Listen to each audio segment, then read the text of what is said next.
The Medicare Prior Authorization process for repetitive non-emergent patients is in place in 8 states and Washington, D.C.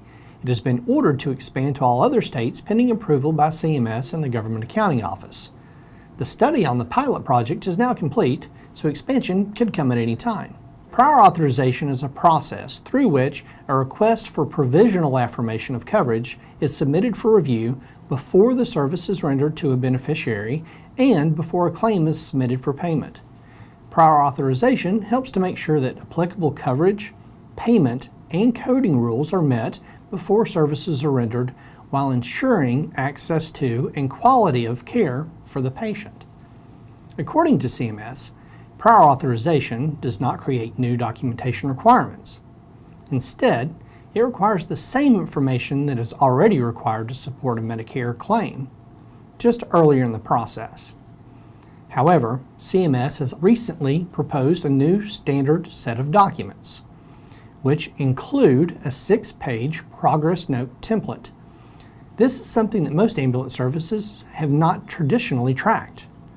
This progress note and the other templates are currently being reviewed after the public comment period.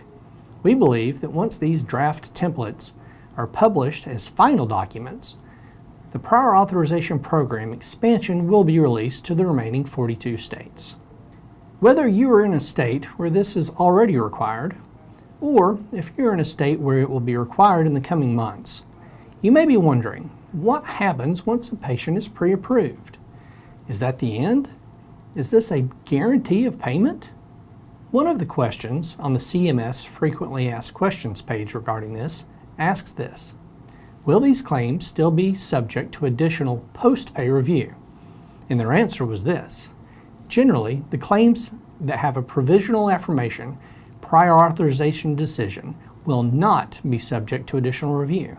However, CMS contractors, including Zone Program Integrity Contractors, Unified Program Integrity Contractors, and Medicare Administrative Contractors, may conduct targeted pre- and post-pay review to ensure that the claims are accompanied by documentation not required during the prior authorization process.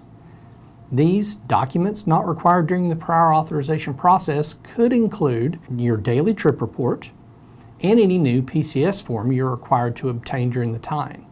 So, don't get complacent and think your job is done on these trips for the next 60 days. Each date of service must be documented to support medical necessity. PCS forms must be obtained and dates and credentials must be correct. Patient signatures must be captured or appropriate alternatives captured and documented. Failing to do so may lead to even these pre-authorized services later being denied by an auditor.